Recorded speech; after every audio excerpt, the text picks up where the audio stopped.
What's up, everybody? Welcome back to another episode of Dream Chasers Ground Zero. Today we have with us Joe Coveny. Joe, would you just mind giving us a little bit of a background on yourself and your experience so far here at Westminster College? And then to follow that up, would you mind sharing the story with us of your personal ground zero moment and some of the things that you learned from that to help you get to where you are today? So yeah, I am a senior business and professional marketing and sales major at Westminster, and I also have a Spanish minor, so that's really cool. I love that. Um, a little bit about me: I've been on the men's soccer team for 4 years. I am now a non-athletic regular person. I just play Sunday league, and it is great to know that I don't have to work out, but I do it all the time anyway because I love picking up heavy things and then putting them back down. Um, Right now, I found myself in the sales area, and I think that's where I want to end up. But my personal ground zero moment probably comes, there's probably two real ground zero moments I had. One where I realized what I wanted my goals to be, to where I can completely support a family and I can snap my fingers and then things appear. That happened when I was like really young, probably about like 10, 12 years old. And then that kind of got the ball rolling into me being super into academics and just working as hard as possible. And then my second ground zero moment came from when I was a sophomore, junior in high school. I got injured and I realized rehabbing from the injury that there's literally nothing I can't do because I'm so stubborn that I can just do what I want as long as I work hard enough. So I fractured my spine. There was a partial fracture in my L5S1, and rehabbing from that took about a full year. And then coming back from that, I realized that I was about 5 times stronger than I had ever been prior. So that kind of led up to coming into college, knowing that this is about to be the hardest 4 years of my life because I'm just going to have to continue working, continue learning. And the whole idea of me being able to just do what I want because I want to be able to do it and I have the ability to do it kind of led me to where I'm at now, to working into sales, realizing I like people, kind of going from there. Yeah, man, I love it. I actually don't know if I've heard the story. Do you mind if I ask how in the world you fractured your spine? So I was playing at sports track in Sewickley. So I was playing soccer for my cup team, and um, I was pretty good at jumping back then. I was generally athletic, and the ball went above my head, and I was really close to the net. So flashback to all the professional soccer players, they love doing bicycle kicks. So why wouldn't I try and do a bicycle kick? But I obviously knew I can't do a full backflip. So I just tried to lift my leg up as high as possible and kick the ball towards the net. But the defender behind me didn't like the fact that I hit the ball. So he decided to come through and take out my plant leg. And he hit me so hard that I ended up going further into the air and I landed flat on my back. And that is what caused the partial fracture. And then because all of the muscles tightened up around that, it took about 2 weeks to fully like relax my back, and that caused a bunch of stress fractures. So after that, it was just a daily chore to get up and get out of bed and walk around. It was a rough time. I was out non non-moving at all for probably about 4 months of not being able to play any sports. And then I was finally able to come back to football before I came back to soccer, which was crazy. That's wild. I mean, Yeah. reminds you of the little things you take for granted, like just being able to get up and get out of bed or shoot, do the things we love. It's nuts. Hmm. Um, but one other thing I want to kind of bounce back on into one of your ground zero moments there was you talked about that little light bulb moment as far as like being able to support your family and things in the future. I wanted to ask if you were willing at all to go a little bit deeper on that as far as like what really triggered that thought process that you really wanted to have that level of stability for your family and be able to provide. So I think it was seventh or eighth grade. We had to write a paper about what had changed in our lives and what made you grow up. And oddly enough, I don't remember a ton of the paper, but I remember a few key specific things. One was both of my dogs had died. We had to put them down right before my sister got married. So like that was rough because they were older than me. So I had always grown up with dogs. So watching them go away was tough. And then kind of had to grow up and be like, okay, like I don't have them anymore. So like I kind of have to like entertain myself. Like I don't have dogs to like even just talk to when I come home from school. Then my sister got married, she moved out. So I was like, okay, I no longer have her to babysit me. My brother was still in college. So he was gone. I was just completely alone. I grew up really fast and I was like, well, this kind of sucks being alone. But when everybody's here, it's really fun because everybody can do everything. And my dad, growing up, was super athletic. So we had always played sports together. My brother and sister were always out in the backyard. We were kicking the soccer ball, throwing the football. And thinking about that while writing this paper made me realize that when I'm older, I want to be able to have all of that whenever I want it. I don't want to be stuck working late, missing kids, concerts, missing their play, missing their games, whatever it is. And then whenever I'm 80, 85, I want to be able to bend over and pick up my grandkids. And this is what was really weird is I'm thinking about all this as like a 10-year-old kid just watching the rest of the world go by. And that's just always stuck with me, is writing this 2-page paper about what happened in my life that I thought was the longest essay in the world. And it turns out that it is the longest essay in the world because the essay of my life, not what's on a paper. Yeah, absolutely. And I think it's so powerful, like that you were able to recognize all of that, at such a young age. I feel like for me personally, none of that light bulb clicked until like, I think it might have been late sophomore, early junior year of college. So, I mean, like a couple years ago, where like it hit you like 10. So, I mean, you're a little bit ahead of the curve, but like that's one of the things I always love talking about, like with you personally, because you and I have like very similar kind of like ideals and things that we want to accomplish later on. Like as far as like vision goes, like obviously we have a little bit slightly different ways of getting there, but we have similar like places that we want to get to. I mean, and as someone similar to myself, like I know you were working very early on to like get yourself into the right situations and opportunities, and even conversations in order to like learn, as far as like going back a couple of years that you and I kind of been bouncing ideas off of each other and things and even worked together at a few different points in time. And like I said, we took a very similar approach to kind of prioritizing learning before earning. And Mhm. I feel like I want to touch on that for a minute, just because like I think it was a really powerful concept that allowed, I know me, but like to gain a lot of confidence and gain some experience where kind of some of my peers may not have that like by or graduation here coming up.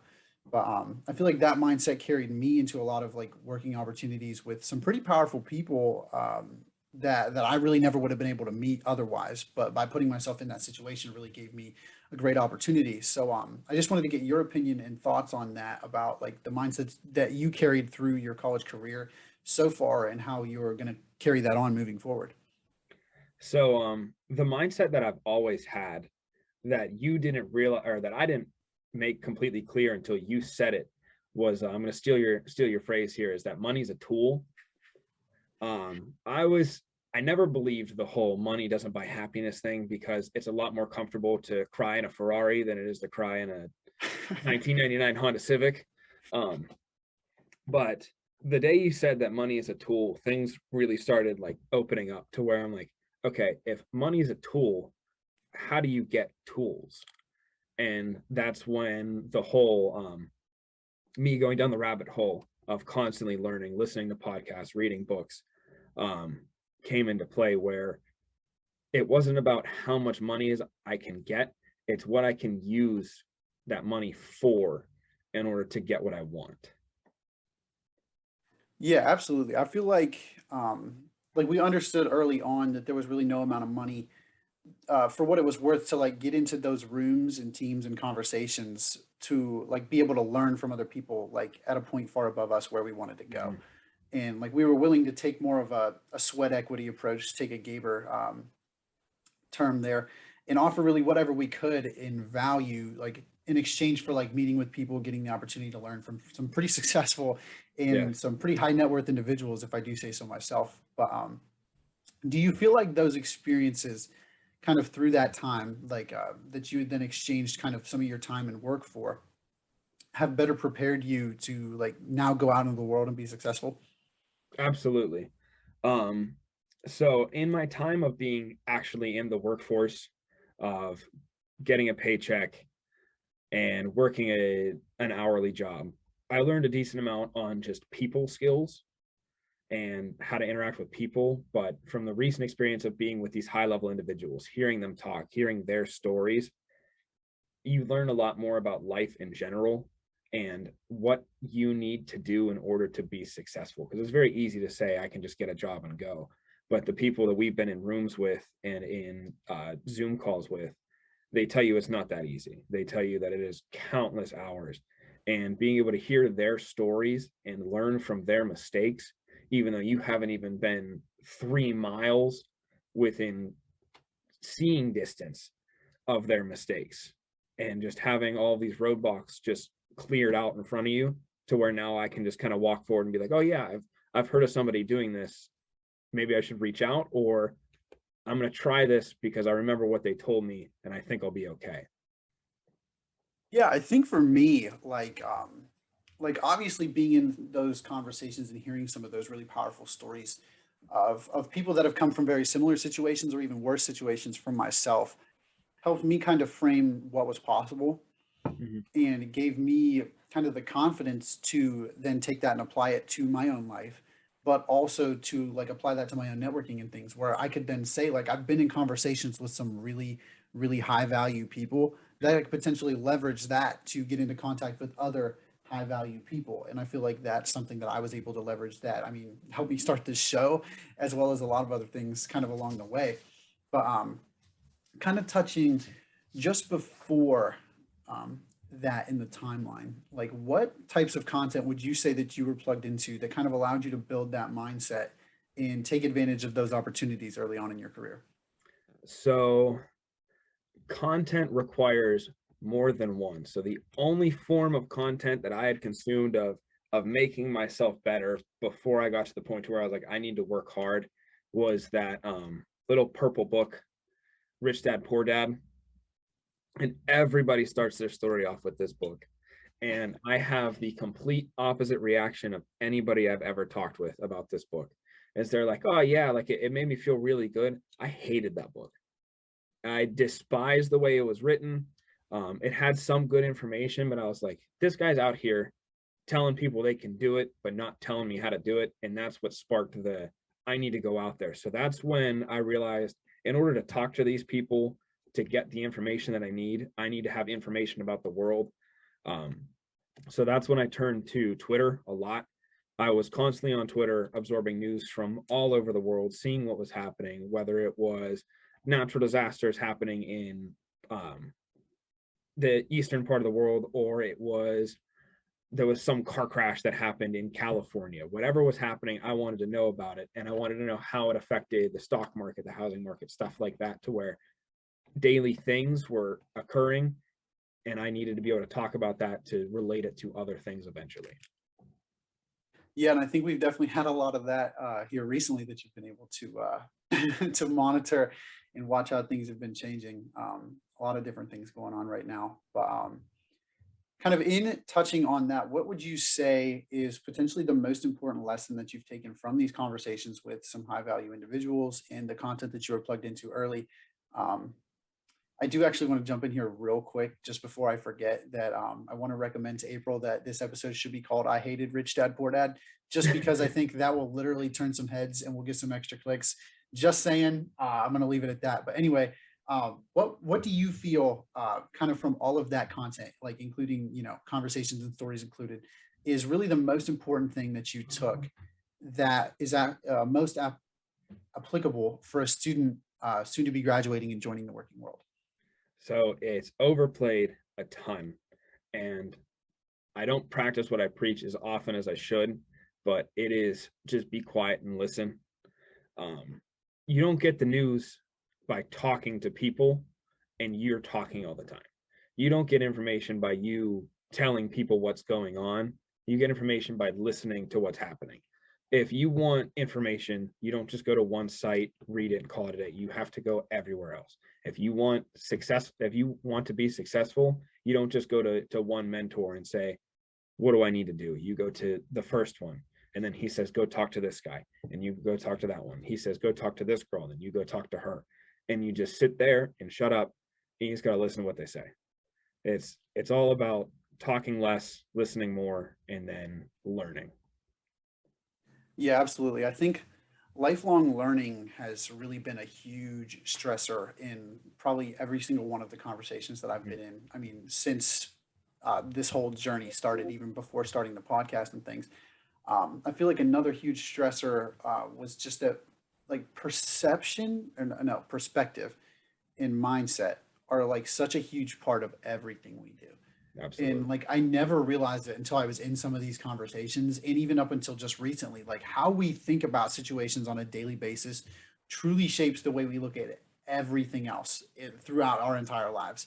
I mean, like in one of the biggest things I've noticed like lately is like the quote, like where you'll focus is where you'll go, or where your Mhm. focus is where the direction you'll go. I don't know the exact wording, but like if you focus on the negative things, like you're going to have a negative mindset, and if you focus on the positive things, you're likely to be more positive. But the question is, like for me during this whole like realization is who's steering the ship.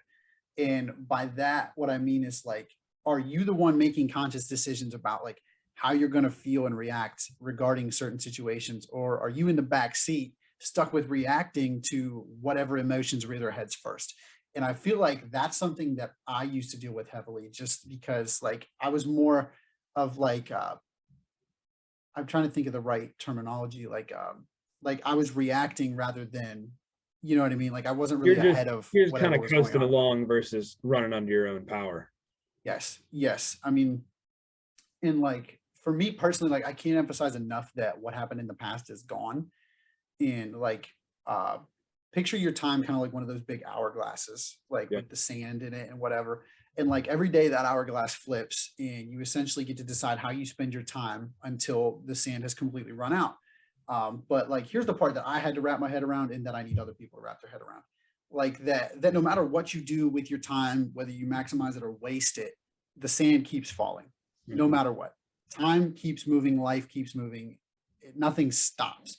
So if your focus is on what happened in the past or the negatives of what's going on right now, you're basically just making sure that your future is going to look exactly like that situation did. Absolutely. And what I mean is that you have to focus where you want to go and consistently work to bring that vision to fruition rather than festering on the past and allowing it to stick around. Mhm. I Like, do, completely agree.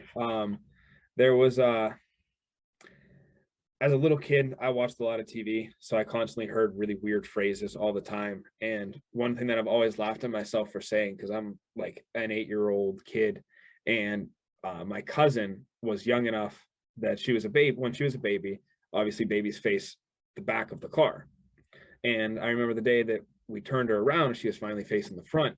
And we were talking, whatever I said, and she's like, she wasn't crying anymore in the car. This is what started this conversation. I said, yeah, because she's no longer seeing where she's been. She's looking where she's going. And that's just always been stuck in my head that I said it like an 8-year-old kid, still not really knowing what it meant. But looking back at it now, I'm like, that makes so much sense. oh my gosh, ladies and gentlemen, this man might be the wisest 8-year-old I've ever met. I don't know. I may have said it. I don't know if I meant it though. I mean, hey, regardless of whether or not you knew what you meant, it was philosophical, and it means more than you knew it meant. Like a couple big examples that I can think of is like Simon Sinek gives an example of a skier going down a slope. Like if they go down the slope thinking they're going to hit a tree and staring at all the trees, they're going to hit a tree. Or like Tony Robbins gives an example of driving a race car. Like you can be going blazing fast down the racetrack, but when things start to slide out of control, where is your focus? Are you focused on maintaining control, hitting the apex of the corner, and like making the turn, or are you focused on not hitting the wall? If you're focused on not hitting the wall, you're gonna hit the wall. And it's like the weirdest little thing, but like if you focus on obstacles, all you're gonna see are obstacles. And if Yep. you focus on the path, all you're going to see is the path. So, it's really up to you how you perceive those little events happening, like that shape the way you think about everything. And that's like extremely huge for me lately is I'm like still actively working on this, but it's recognizing that power that I can choose essentially how I view this that I'm working on, because like I want to be able to see like what's going on and know how I'm going to feel about it rather than feeling about it and then reacting on how I feel about it and like Yeah. trying to play catch up, trying to get ahead of those things. Um, I don't know if you have any sort of similar experience with that. I know that's been a big thing for me lately. So I'm a big procrastinator. So reaction is really big for me. Um, I'd like to think that I'm not a big reaction person and kind of just letting things happen, but I'm definitely a letting things happen kind of person and then dealing with them later. So I don't react right away, but my reaction technically is push it off. We'll deal with it in 20 minutes. We'll deal with it in 3 days kind of a thing. So I'm more into the be positive, but I'm more into the push it away and it might go away kind of a thing. Yeah, no, I get that for sure too. I feel like another one of the things that like I've come to notice here, especially recently, is that there's a big difference between patience and procrastination. Yes. And what I kind of mean by that is like, for anybody who follows the show, you basically know that we have virtually no social media presence, and that is 100% my fault. And I would attribute it to patience. But as I said, there's a difference between patience and procrastination. And one of the things I talk about on here a lot is that waiting for the right time is a waste of time. And this is pretty much an example exactly of that, because I've been waiting this long to for like some right moment where I felt confident enough and felt sure enough that like this was the time for me to get started, and we're still not there. And I would say, I was just being patient. I was waiting for the right time, but instead I was just pushing it off when it was Mhm. something that I needed to be doing the whole time. And like, here's a slight change of perspective. Like, I know a lot of people right now, like even some of like our, classmates and things right now, like just in scattered conversations, that like a lot of people feel kind of like lost and like unsure just about how everything looks. And even just leading up before hitting record, you and I were having a conversation about this, Mhm. like especially during these like you can call them ground zeros, you can call them whatever you want. Like a lot of times, like loss is exactly how you feel like at that point in time. Like we don't know who we are, we don't know where we're going. All we know is that time is still passing us by. And like, but perhaps the lost feeling, like, and this was a big huge change of perspective for me, but it's like perhaps that lost feeling is only there because you're somewhere you've never been before. And what I Mhm. kind of mean by that is like, you feel unsure, you feel uncertain because you're in a situation you don't feel familiar with. But what if this situation is exactly where you're supposed to be? And that was something that like I kind of had to wrap my head around, because I didn't know opportunity when it was staring me in the face. And rather than getting down on yourself about the time passing by, like shifting your focus to thinking that maybe what's happened in the past is for the best, and where you are now is in the presence of opportunity, and whatever was there in the past is no longer holding you back, and you now have the free will to pursue anything of your choosing. And I feel like that was a really big thing that came out of my personal ground zero moment, Mhm. where I really felt lost and I struggled with identity and things there for a little while. But I was like eventually able to realize, like, what, that huge time commitment, that huge emotional mental commitment that I had is now gone, and I can fill that with whatever the heck I want. Yep. And I feel like that was really something that helped me kind of reshape my persona, I guess you could say, to where like I now have the control to go exactly where I want from here. And it's not tied to a specific outcome, where like I can have a specific vision about where I want to get to, but like the actions that I take are not tied to one specific thing. And I have more versatility than that. And you have the control to go exactly where you want from here. And whether that's forwards or backwards is completely up to you. And I think that really just kind of put the ball in my court, a little basketball reference there. But yeah, I don't know if you want to touch on some of the stuff that we talked about here just before hitting record, as far as like this kind of period of uncertainty, we'll call it, where like we had a lot of different things that we thought were super solid. And now, as it's become time to kind of start executing on those things, they're looking a little bit more and more unsure. So I didn't know if you wanted to touch on that at all. Um, so yeah, we'll actually go back to a previous conversation that you and I had. We were going about like why we're doing what we're doing now. This isn't necessarily a ground zero moment. This is a more of like the architect messed up. We got to rework a couple of things. Um, or last year was when I had a career change, and this is where it ties into the feeling lost. Um, Originally wanted to be a state police officer, and um, do a bunch of cool things. I'd be a part of the scuba team, be a part of the the video game what the what's it called? The video game squad that goes out and catches human traffickers or drug dealers and stuff all over on video games, work with FBI agents, stuff like that. And I thought that was really cool. And then things in the world have been changing. And I realized that I don't need to be a part of that. That's not something I want to put myself in a situation for. And that's not what I'm built for. I can handle stressful situations, but the issue is that the way I handle them generally isn't the same as the way other people handle them. And I don't want to be stuck in the spotlight of maybe not handling it correctly. So I just decided that's not what I'm going to do. I didn't decide something that I was going to do. I just knew I needed to do something else. And for probably about 2 months, I sat in that limbo of I need to pick something to do. I need to pick something to do. Like I can't just keep going through, just get a random business degree and then decide at the end. And it wasn't until I was like, I realized that, wait, that's kind of what I can do is just coast through this and going through my business classes, looking at life a little bit differently to where instead of going to work and saying, okay, so I work at Home Depot, just in the garden department as a sales associate. And rather than looking at that as this is my job, I come here for an hourly rate. I went there as maybe I could learn a little bit here and learning that I liked helping people. And after I learned that I liked helping people, I started looking into other things of how do I help people.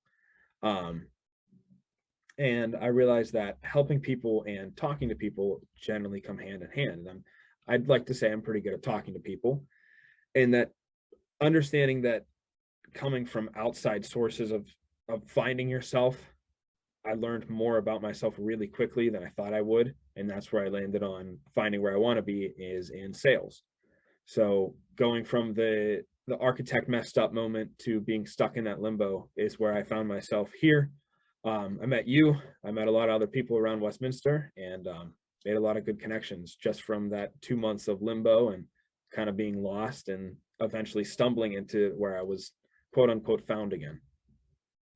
Yeah, absolutely. I feel like this is a point where I always try to stress to anybody listening to the show that, like, however lost or whatever you want to call it, you feel right now, it's usually all the more worth it when you find that direction of like where you truly want to go. Like I'm trying to think of a good way to word it. Like that spark when you truly like are reminded of what you truly want to do, or you find that thing like burns with such a fire that you like don't know. Like you won't know until you have it, but once you do, like you'll be more than excited and like the rest of it will kind of take care of itself. Obviously, you'll keep learning along the way, but as I said, like just keep going and really do what you can to just, keep find your way, you know, get to the end of the tunnel, if you will. We all know that quote, but like one of the things I really like about like our conversation is just that like you knew from a very young age like what your definition of success kind of looked like. Like you Mhm. knew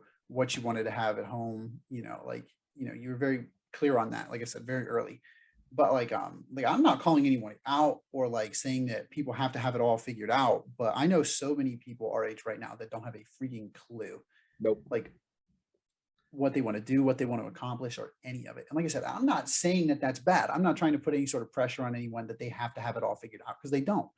But Mhm. what I mean is that they don't like have their own personal definition of success. Like I was just saying, they don't really know what's important to them. They don't really know what that vision looks like, and that's where I feel like I know a lot of people that like just want to graduate and they want to, upgrade their car. They want to look for a nice house in ABC part of the country, that, and Mhm. that's all great.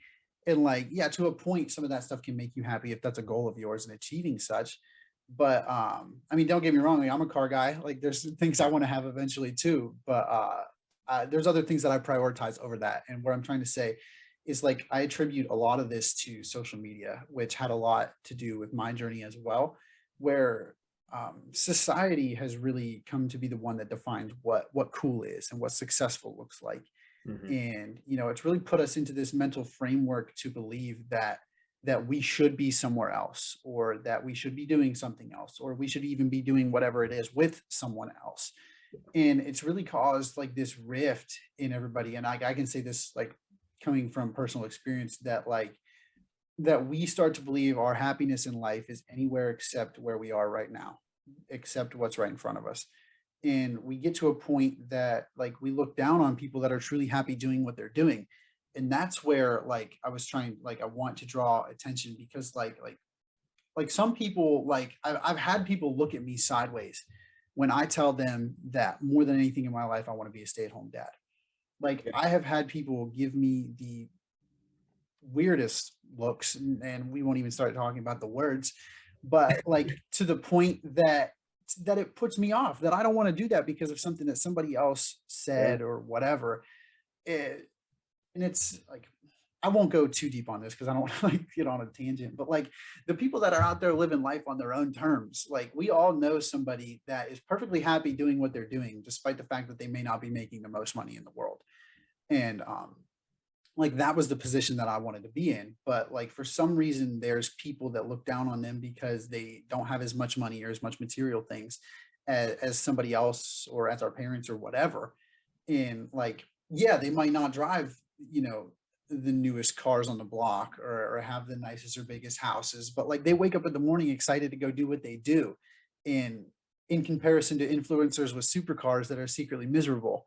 And, you know, like I said, I look at some of that a little bit differently, but it's definitely something that that has driven me.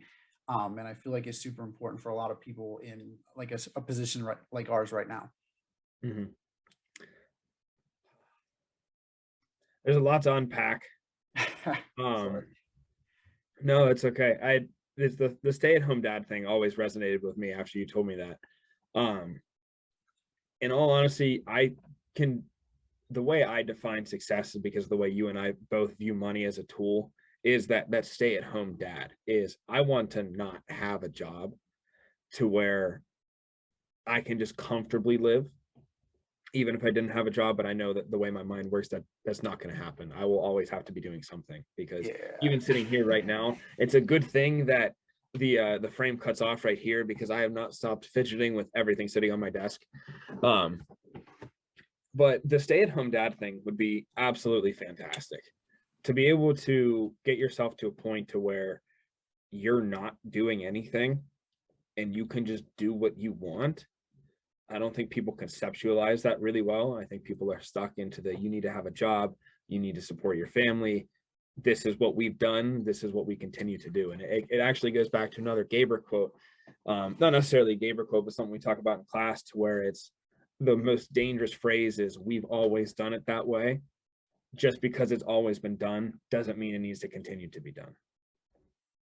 Yeah, absolutely. And I feel like ever since my light bulb kind of flicked on, I feel like that idea of just like financial independence and this I don't know, decisional is a word, but I'm going to use it. Decisional freedom, where you just really get to choose how you spend your time without any real sort of parameter, is always something that was heavily attractive to me, and that has kind of brought me onto the path that I've been on now for the last year and a half, give or take. I didn't write down the date, you know, when it Yeah. hit me, but um, anyway, this has been super super great. Tons of value in here. Even like I love these like that like two young guys can have a conversation and we really just talk about some big things like about life and like a lot of value actually comes out of it. So Mhm. these ones are super super fun. But one of the questions I always like to ask the guests, just kind of in closing, is if you could go back and have a conversation with yourself during that personal ground zero moment, what do you think you would tell yourself in that conversation? Um, the first thing is because I'm terrible at it now, is get better at organizational management, is because I am god awful at organizing my time. That's just if I could go back on day one of me being born, I would have told my parents, give them a calendar and tell them to go nuts, like calendar everything. Um, but back in that ground zero moment, the two of them that there were would just be to really play off the fact that you're hard headed and stubborn, that no one can really tell you no until you tell yourself no, kind of a thing. Is that work hard enough that you don't have to work hard anymore. Yeah, no, I love that. And I'll ask one more just because we have like a couple minutes here. That this one could be somewhat controversial, but as we approach graduation, What is one thing that you wish you would have learned during your college experience? I know there's so many. There's a lot. Going back to time management again. If I could be better with my time, I'd be a millionaire. That's obviously not true because there's still a lot of things that you got to do, and there's a lot of money to be made at that point.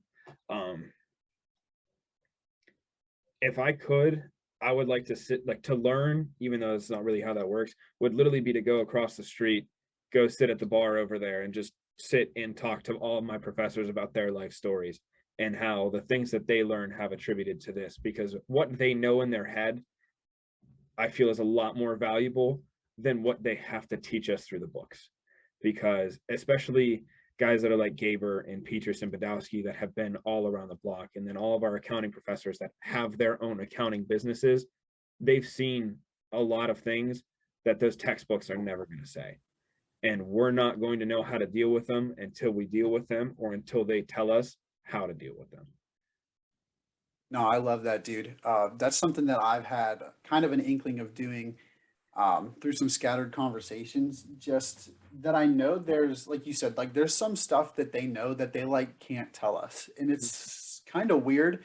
But like, if we can kind of find a way to get through that barrier, I think there's a lot of value to be had for college students, especially here.